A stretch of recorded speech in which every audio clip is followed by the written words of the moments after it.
E se você tiver que programar no braço isso tudo que a gente discutiu até agora, e se você não tiver uma interface uma interface amigável para fazer tudo isso que nós discutimos até agora, então nesse caso, pessoal, não vai ter escapatória e você vai ter que descrever tudo isso, olha, através de equações matemáticas. Então você vai ter que dar um jeito de codificar o seu software em algum formato em que ele possa usar esse equacionamento matemático que eu vou apresentar aí para vocês, ok? Tenta lembrar da física, pessoal. Na física, vocês já devem ter visto alguma coisa do tipo S igual a S0 mais V0 vezes T mais A sobre 2 vezes T ao quadrado. Já viram isso, lógico, né? No nosso caso, quando você coloca a sua junta em movimento, ou seja, quando você acelera a tua junta, você vai estar usando essa equação, bicho. Só que, lógico, ao invés de S, nós vamos estar falando em θ. Por que em θ? Porque a gente vai estar falando, por exemplo, em uma junta rotativa. Tá? E eu vou considerar de início que o meu ângulo inicial é 0. E a minha velocidade inicial é 0. Então, o meu θ ele vai variar de acordo com essa equação simplificada. A dividido por 2 vezes t ao quadrado, onde A é a aceleração a que eu estou submetendo a junta e t é o tempo. A lá, ó, é isso aqui. Tá certo? E claro, né, essa equação aqui, olha, é companheira dessa daqui, ó. Vocês também devem lembrar, V igual a V0 mais A vezes T. Só que, como eu falei para vocês, olha, o corpo partiu do repouso. Então, a minha velocidade inicial eu vou considerar como sendo 0. Portanto, a velocidade de giro da junta vai ser o quê? A vezes T. A vezes o tempo. Opa, tá aqui, ó. Tá certo? E essa minha aceleração, olha, no caso desse exemplo, é um valor constante que eu chamei de A1. Tá aqui. Ok? Então, isso vale enquanto o objeto estiver acelerando. Só que, como eu falei para vocês, vai chegar uma hora em que o objeto para de acelerar, tá certo? E o objeto parando de acelerar, eu vou ter uma mudança nessas minhas equações.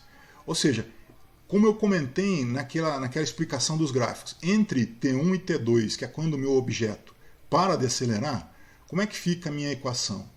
Vou voltar àquela equação inicial, ó, S igual a S0 mais V0 vezes T mais A sobre 2 vezes T ao quadrado. Tá? Se o meu objeto, nesse intervalo de tempo, não está acelerando, então o A vale 0, correto? Portanto, esse termo, ó, cai fora.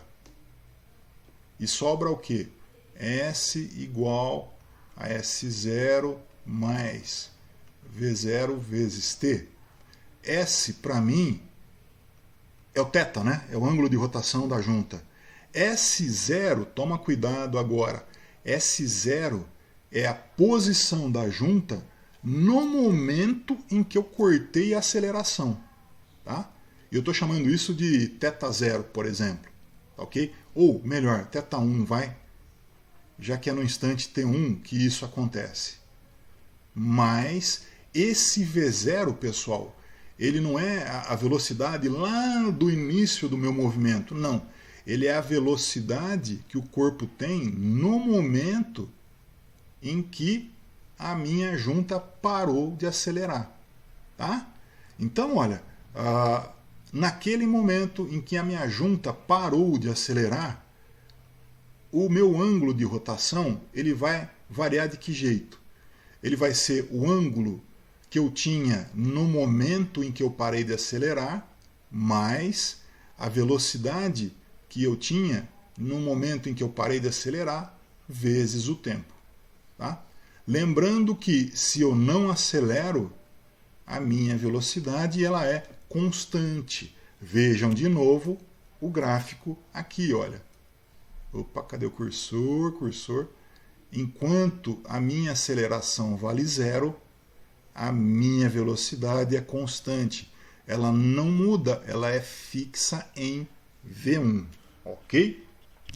Bom, vai chegar uma hora em que eu vou ter que desacelerar o objeto para ele parar. Voltando, isso acontece, olha, cadê o cursor? Isso acontece, olha, nesse intervalo de tempo, onde eu vou aplicar uma aceleração negativa, que eu chamei de -1. Nesse intervalo de tempo, olha, o meu equacionamento continua o mesmo. S igual a S0 mais V0 vezes T mais A sobre 2 vezes T ao quadrado. Tá? Só que, claro, o meu S é θ. Tá certo? Esse S0, ele não é a posição da junta lá no início. É a posição da junta no instante em que eu comecei a aplicar a força em sentido contrário para o corpo parar. Essa velocidade não é também a velocidade inicial lá do começo do movimento, porque era 0. É a velocidade que eu tenho, é o próprio V1, não é, que eu tenho no momento em que o meu objeto começa a desacelerar. E essa aceleração, pessoal, ela não pode ser positiva, senão o meu objeto vai seguir adiante e eu quero que o meu objeto pare. Então essa minha aceleração, ela é negativa. Tá ok? Então tá aí como fica a minha equação da posição da junta naquele período em que eu vou desacelerar essa junta. Tá certo? E a velocidade?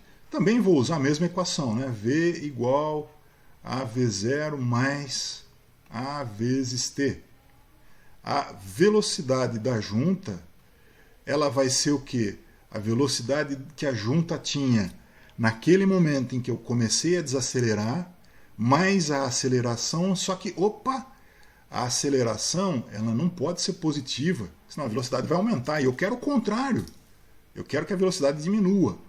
Então, olha, menos A1 vezes o tempo.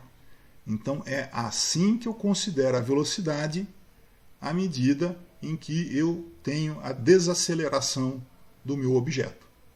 Ok, pessoal? Eu dei uma explicação rápida para vocês perceberem o que eu quero. Depois voltem o vídeo ou tirem dúvidas comigo. Mas o equacionamento, gente, tá nessas equações que vocês estão vendo aqui, ó, tá? E isso define matematicamente o movimento que eu quero que vocês percebam que tem que ser realizado quando você faz a simulação física, quando você faz um movimento válido fisicamente, não é, em um determinado objeto.